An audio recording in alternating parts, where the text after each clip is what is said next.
Joseph Prakash గారి birthday సందర్భంగా అన్నదమ్ములు చక్కగా వారి చిన్ననాటి అనుభవాలన్నీ చెప్పుకుంటూ, మీకు బోరు కొట్టించారా? మీకు మా అన్నదమ్ములము మా అక్క చెల్లెళ్ళము ఇలా ఉంటే బాగుంటుంది అనే ఒక ప్రేరేపణ కలుగజేశారా? చెప్పండి. ఈ రోజుల్లో వాక్యం చెప్పేవాళ్ళు బోల్డ్ మంది ఉన్నారండి. వాక్యాన్ని బ్రతికి చూపించే వాళ్ళు చాలా తక్కువ ఉన్నారు. వాక్యం ఎప్పుడు వింటూనే ఉంటాం, కానీ ఆ వాక్యాన్ని ఎలా జీర్ణించుకున్నారు, ఎలా జీవిస్తున్నారు అనేది ఇలాంటి అనుభవాలు, ఇలాంటి బర్త్డే ఫంక్షన్ కాబట్టి ఇది పెద్దగా ఉద్యోగ సభ కాదు, ఇది స్తుతి కూడిక, దేవుడు చేసిన మేళ్ళు తలంచటం. నాకు 10:15కి నేను ఫ్లైట్ పట్టుకోవాలండి. ఉండిపోమని జోసఫ్ ప్రకాష్ గారు బలవంతం చేస్తున్నారు, కానీ అసలు రానని చెప్పేశాను. నేను మనసు ఒప్పుకోక లాస్ట్ మినిట్లో లాస్ట్ ఫ్లైట్ పట్టుకొని 6 o'clock ఫ్లైట్ ఎక్కి ఇప్పుడు వెంటనే డైరెక్ట్గా ఇక్కడికి వచ్చాను. గత 15 రోజుల నుండి కొన్ని రోజులు సిక్ అయ్యాను, కొన్ని రోజులు తిరుగుతున్నాను. సోషల్ మీడియా మినిస్ట్రీ అంతా వెనకబడింది. సో ఎవ్రీడే మార్నింగ్ మెసేజెస్ ఎప్పటికప్పుడు షూట్ చేయాలి, తప్పనిసరి పరిస్థితుల్లో తిరిగి వెళ్ళిపోవాల్సి వస్తుంది. బట్ ఈ సంతోషకరమైన సమయంలో మీతో ఉండటం, ముఖ్యంగా నా పెద్ద కుమారుడు జోసఫ్ ప్రకాష్ గురించి 1-2 మాటలు నేను చెప్పాలంటే, 1982 డిసెంబర్ 28న మాకు వివాహం జరిగింది. 1983 జనవరిలోనే నా వైఫ్ కన్సీవ్ అయింది. అంటే నెల రోజుల్లోనే ఆమె గర్భవతి అని తెలిసినప్పుడు, అరే ఇప్పుడే కదా పెళ్ళయింది, అప్పుడే తల్లిదండ్రులం అయిపోతామా అనిపించింది. కానీ యవన కాలంలో పుట్టిన కుమారులు బలవంతుని చేతిలోని బాణం వంటి వారు. అప్పటికి సేవ ఎస్టాబ్లిష్ అవ్వలేదు. క్రొత్తగా వివాహం అయిన తర్వాత దేవుడు క్రొత్తగా సేవ ప్రారంభించమన్నప్పుడు ఒక చిన్న గ్రామంలో పరిచర్య ప్రారంభించాం. సో ఒక గర్భవతిగా నా భార్యను వెంట పెట్టుకొని ఊర్లకు తిరగటం, కొంచెం నెలలు నిండిన తర్వాత తను ఒంటరిగా వదిలిపెట్టి నేను తిరగటం, దానివల్ల చాలా పోరాటాలు కలిగాయి.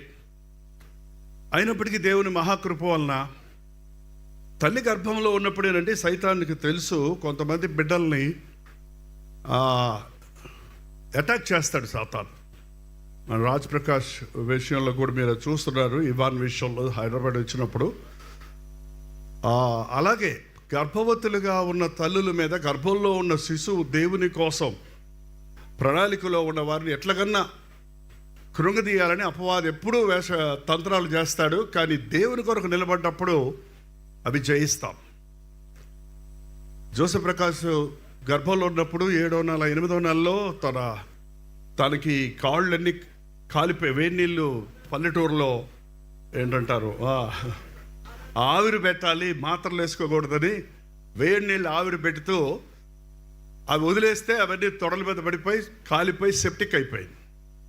సో ఆ టైంలో చాలా బాధ అనుభవించింది. ఆ సమయంలో బిడ్డ ఏమైపోతాడో, ఎలాంటి బలహీనంగా పుడతాడో అని ఆతృత ఉండింది.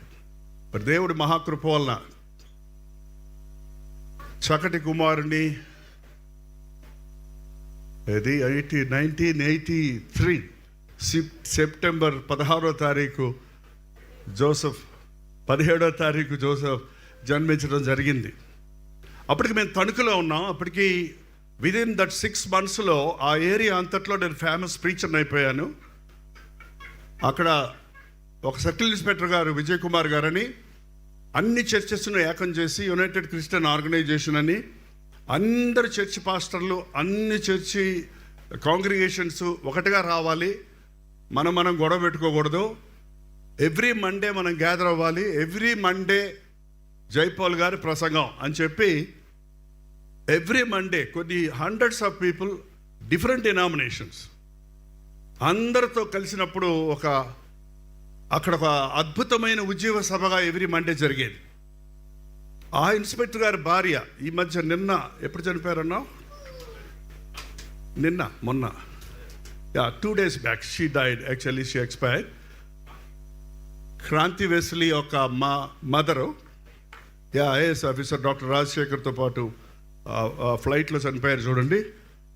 ఆ ఇన్స్పెక్టర్ గారి వైఫ్ ఆమె ఈ విజయ్ కుమార్ గారి కూతురు. సో ఆ సమయంలో ఆమె చనిపోయిన ఆ తల్లిగారు, బ్రదర్ నాకు దర్శనం చూపించారు, మీకు బాబు పుడతాడు, ఆయన ప్రవక్త అవుతాడు అని ఒక అంగి, చిన్న అంగి, తెల్ల అంగి కుట్టించి ఒక గోల్డ్ చైన్కి ఒక చిన్న క్రాస్ వేసి, ఆ రోజు పేరు పెట్టడానికి మేము ఒక మీటింగ్ పెట్టినప్పుడు తీసుకొచ్చి అంగి వేసి మెడలో క్రాస్ వేసి, అసలు శామ్యుయల్ జోసెఫ్ అనుకున్నాం పేరు, బట్ రిజిస్టర్లోకి ఎక్కేటప్పటికి అది జోసెఫ్ ప్రకాష్ అయింది. So actually is the Samuel. Samuel ఎవరని బైబిల్లో చూస్తే, Samuel is a prophet, a priest and a judge. మీరు go through the chapters, we don't have time now. అతడు చిన్నవాడుగా ఉన్నప్పుడే దేవుడు మాట్లాడాడు. ఆ మాట్లాడటానికి నీ దాసుడు ఆలకించుచున్నాడు సెలవిమ్ము అనే వరకు దేవుడు తన ప్రణాళికలు చెప్పలేదు. మరి జోసెఫ్ ప్రకాష్ ఇంకా ముందే అలా చెప్పుంటే ఈ పాటికి ఇంకెంత పెద్ద ప్రవక్త అయి ఉండేవాడు అని నేను అనుకుంటున్నా. బాలుడుగానో యవనస్తుడుగానో 8 years ఉద్యోగంలో సమయం వృధా అవ్వకుండా అప్పుడే దేవుని సేవకు వచ్చి ఉంటే ఆయన సాక్ష్యం ఇంకా వ్యత్యాసంగా ఉండేది. But anyway, God will not leave. దేవుడు ఒకసారి పిలిస్తే పలకలేదని ఊరుకోలేదే, రెండోసారి పిలిచాడు. రెండోసారి పిలిస్తే పలకలేదని ఊరుకోలేదే, మూడోసారి పిలిచాడు. అలాగే తగిన సమయంలో తను అన్నీ వదిలిపెట్టుకొని సేవకు వచ్చి రావడం జరిగింది. ఒక ప్రవక్తగా సమూయేలు పెద్దవాడైనప్పుడు అతని మాటల్లో ఏది తొలగిపోలేదని ఉంది. అంతేకాదు, శత్రువులు యుద్ధానికి వచ్చినప్పుడు ఈ ఆఫరింగ్స్ ఇచ్చి మనుషులందరినీ పిలిపించి వారి కొరకు ప్రార్థించే ప్రవక్త. ప్రవచనాలు చెప్పడం ఒక వంతు అయితే, వారి కొరకు విజ్ఞాపన చేయటం మరొక వంతు. ఇవాళ విజ్ఞాపన చేసే పాస్టర్లు కావాలి. బోధించే పాస్టర్లు మాత్రమే కాదు, బోధించిన వారి కొరకు దేవుని సందులో విజ్ఞాపన చేసేవారు. అటువంటి వారిగా సమూయేలు వాడబడ్డాడు. అండ్ చివరికి వచ్చేటప్పటికి మొత్తం ఒక ఏరియా అంతటికి అతడి బికెమ్ ఏ జడ్జ్, న్యాయాధిపతిగా ఉన్నాడు. అందరూ ఆయన దగ్గరకు వచ్చి ఆ అనుభవంలో నుండి వారి సలహాలు పొంది వారు ఆదరించబడి వారికి సరైనటువంటి హెచ్చరికలు ఇస్తూ వారు నడిపించారు. సో ఆ సమూయేలు మీద ఉన్న ఆ 3 జోసెఫ్ ప్రకాష్ పట్ల నెరవేరుతున్నాయి. He is a prophet, a prayerful person, intercessor and a priest in a sense, ఇతరుల కొరకు విజ్ఞాపన చేయటం. And is also a judge, a counsellor, అనేకులకు సలహాలు ఇవ్వడానికి, అనేకులకు ప్రాపర్గా మరి స్పిరిచువల్ లైఫ్లో నడిపించడానికి, సమస్యలకు పరిష్కారాలు కనుగొనడానికి దేవుడు బహుగా వాడుకొనుగాక. చిన్న ప్రార్థన చేసుకుందాం.